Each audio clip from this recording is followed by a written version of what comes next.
নাবালিকা ধর্ষণ খুনে গ্রেফতার ই রিকশা চালক সৌমিত্র রায়।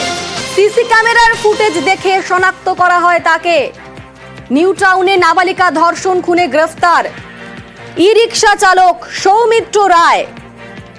ঘটনার দিন জগৎপুরে হেঁটে নাবালিকা এবং বাড়ি পৌঁছে দেওয়ার আশ্বাস অভিযুক্তের।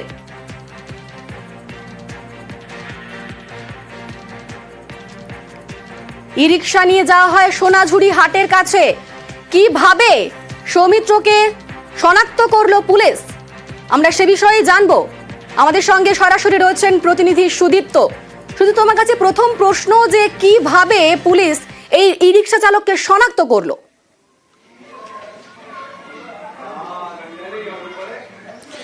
দেখো অনিন্দিতা, 7ই ফেব্রুয়ারি এই ঘটনা ঘটে, যেখানে লোহার ব্রিজের একটি ঝোপ থেকে তরুণীর অর্ধনগ্ন দেহ উদ্ধার হয়েছিল এবং তারপর থেকে কিন্তু তদন্তে নেমেছিল নিউ টাউন থানার পুলিশ। যেটা দেখা গিয়েছিল গতকাল অর্থাৎ 8ই ফেব্রুয়ারি, যেমনটা দেখা গেল, জয়েন্ট সিপি এলেন এবং ডিসি এর তদন্তভার নিয়েছিলেন এবং তদন্ত শুরু করেছিলেন। যেটা সন্ধ্যেবেলায় আমরা দেখছিলাম, একদম জয়েন্ট সিপি নিজে দাঁড়িয়ে থেকে একেবারে সিসিটিভি ফুটেজ দেখছিলেন এবং তারপরেই যেটা জানা যাচ্ছে, একেবারে ঠিক রাত্রেবেলায় এই সৌমিত্র রায়, যিনি পেশায় টোটো চালক, তাকে গ্রেপ্তার করেছে নিউ টাউন থানার পুলিশ এবং তাকে নিয়ে যাওয়া হয় এবং তার স্ত্রীকেও নিয়ে যাওয়া হয় থানায় এবং তাকে জিজ্ঞাসাবাদ করা হয়েছে বলে জানা যাচ্ছে।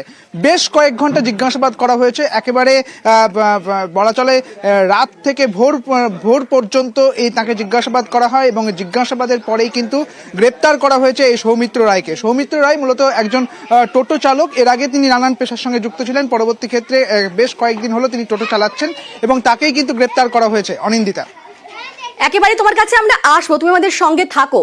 আর এবার আসি এই টোটো চালকের যার পরিচয় সেই বিষয়ে।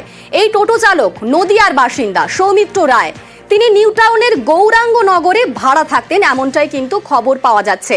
তবে যেখানে তিনি থাকতেন সেখানকার বাসিন্দারা, তার পরিবার, তাদের এই টোটো চালকের বিষয়ে তাদের কি মতামত, তারা কি বলছেন, আমরা সেই বিষয়টাও জানতে চাইবো সুদীপ্তর কাছে। সুদীপ্ত, তার পরিবার কি বলছেন এবং তিনি যেখানে থাকেন অর্থাৎ তার প্রতিবেশী, তার পাড়ার প্রতিবেশী, তারাই বা কি বলছেন তার নামে?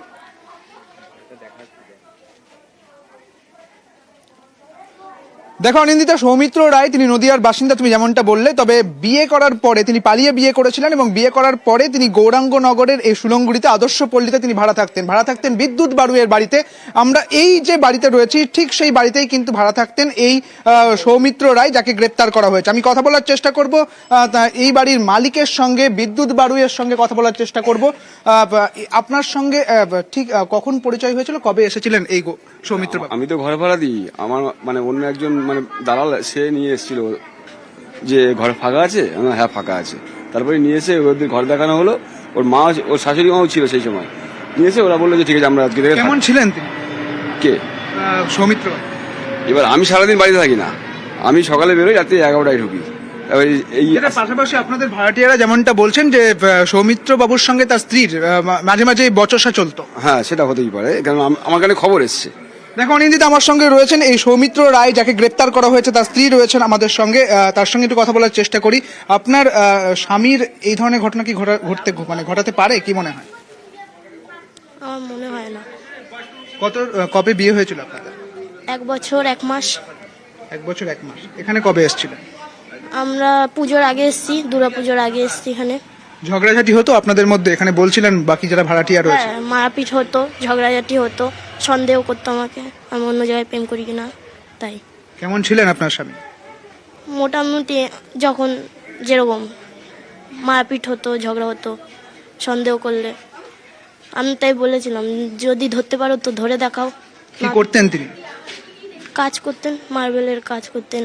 সে আবার এখন টোটো চালায়। দেখো যেমনটা তার স্ত্রী যেমনটা বলছেন যে প্রথমে মার্বেলের কাজ করতেন, পরে টোটো চালাতেন এবং এই সৌমিত্র রায়কেই কিন্তু গ্রেপ্তার করা হয়েছে। নিউ টাউন থানার পুলিশ গ্রেপ্তার করেছে। তবে এর সঙ্গে আরো কেউ যুক্ত রয়েছে কিনা, কারণ তুমি জানো যে তরুণীর বাবা তিনি বলেছেন যে এই ঘটনার সঙ্গে আরো অনেকেই যুক্ত থাকতে পারে এবং তার তদন্ত শুরু করেছে নিউ টাউন থানার পুলিশ। অনিন্দিতা, বেশ, ধন্যবাদ সুদীপ্ত। অপরদিকে তার প্রতিবেশী, তারা কি বলছেন শোনাবো। প্রচন্ড খারাপ বিহেভিয়ার করতো, আর বাড়িতে তো হেভি অসভ্যতা করতো। সেটা আমরা প্রথমে জানতে পারিনি। হ্যাঁ, তা প্রথমে যখন ভাড়া এসছে আমরা অতটা খেয়াল করি না, কথা বলতাম না। একদিন বাজে গালাগালি দিয়েছিল আমাদেরকে। আর অন্যদিকে নারকেলডাঙ্গার ঘটনার দিকে আমাদের নজর রাখতেই হবে, কারণ গতকাল রাত 11:15 থেকে 11টার মধ্যেই নারকেলডাঙ্গার বস্তিতে ভয়াবহ অগ্নিকাণ্ডের ঘটনা ঘটে। একটা প্রাণও চলে গেছে, একজনের মৃত্যু হয়েছে। গতকাল রাতে একটি কারখানায় আগুন লাগার ঘটনা এবং দাহ্য পদার্থ থাকায় সেই আগুন দ্রুত ছড়িয়ে পড়ে। অগ্নিদগ্ধ বৃদ্ধের দেহ উদ্ধার হয়েছে এবং যে ভয়াবহ পরিস্থিতি তৈরি হয় সেই ভয়াবহ ছবিটা আপনাদের দেখাচ্ছি। ঠিক রাত 11টা নাগাদ, 11:15 থেকে 11টার মধ্যে এই রকম পরিস্থিতি তৈরি হয়। ভোর 4টে বেজে যায়, তখনও পর্যন্ত কিন্তু আগুন নেভানোর কাজ চলতে থাকে। প্রায় 80টি পরিবার ইতিমধ্যেই ঘর ছাড়া। আরো ডিটেল সুস্মিতার কাছ থেকে জানবো। সুস্মিতা, প্রায় 80টি পরিবার খোলা আকাশের নিচে, কোথায় থাকার বন্দোবস্ত হবে এবার তাদের, সে বিষয়ে কি জানা যাচ্ছে? কারণ আগুন এখন আয়ত্তে, সবটা ছাই হয়ে গেছে। দেখো, সেই চিন্তায় এই মুহূর্তে তারা সময় অতিবাহিত করছেন। তারা প্রশাসনের তরফ থেকে বা এলাকার যে কাউন্সিলর তাদের সঙ্গে তাদের যোগাযোগ হয়েছে। এলাকার কাউন্সিলর আশ্বাস দিয়েছেন তিনি যতটা সম্ভব পাশে থাকবেন, পুনর্বাসনের চেষ্টা করবেন, সে আশ্বাসও মিলেছে। কিন্তু যে রাতের ভয়াল স্মৃতি তাদের গতকাল হয়েছে, যে ভয়াল অভিজ্ঞতা গতকাল হয়েছে, সেই অভিজ্ঞতার পর তারা এই মুহূর্তে হাহাকার ছাড়ার কিছুই বেঁচে নেই। রাতের বিধ্বংসী আগুনে নারকেলডাঙ্গায় পুরো ছাই হয়ে গিয়েছে একের পর এক ঝুঁকড়ে, মৃত্যু হয়েছে একজনের। এবং আজ সকাল থেকে শুধুই সেখানে শেষ সম্বলটুকু হাতড়ে চলেছেন সর্বহারারা। এবং তার সঙ্গে একদিকে যখন রাত 10:30 থেকে 11:15 নাগাদ আগুন লেগেছে, যিনি মারা গিয়েছেন তিনিও রাতের খাওয়ার শেষে একেবারে ঘুমোতে গিয়েছিলেন দরজা বন্ধ করে, আর সেই বন্ধ দরজার ভিতরেই আগুনে ধরেছে মৃত্যু। দমকলের 16টি তিনি আগুনের নেতৃত্ব। একেবারে সুস্মিতার সঙ্গে থাকো, কারণ রয়েছে আরো বিস্ফোরক তথ্য। আমরা তো খুঁজছি সারা জায়গায়, সবাই বলছে এই বেরিয়ে গেছে, ওই বেরিয়ে গেছে, খুঁজে খুঁজে পাচ্ছি না। সবাই বলছে দেখেছি ওখানে বেরিয়ে গেছে, ওখানে। আমরা খুঁজেই বেড়াচ্ছি। তারপরে বলছি না, আমার দাদা যায়নি, ঘরে যেহেতু তালা লক করা আছে, আমার দাদা বাইরে যায়নি। যারা আগুন টাগুন নেভায় তারা খানিকটা কাগজ টাগজ খুঁজলো, খুঁজে বলছে না, নেই। এবার সবাই বেরিয়ে চলে এসছে। আমি একজনের কাছে টর্চ চেয়ে নিলাম, বলে আমার কাছে দাও তো, আমি একটু দেখি। আগুন আছে, কিন্তু তাও আমি লাফিয়ে লাফিয়ে গিয়ে ভেতরের দিকে গেলাম, গিয়ে দেখি উপরে পড়ে আছে। তারপরে আমি যখন ওই কামলাম, চিৎকার করলাম, তখন ওই পুলিশ এসে ছুটে গেল। ছুটে গিয়ে তারপরে কি করতো এখানে? হ্যাঁ, কাজ করতো, ওই গোডাউনেই কাজ করতো।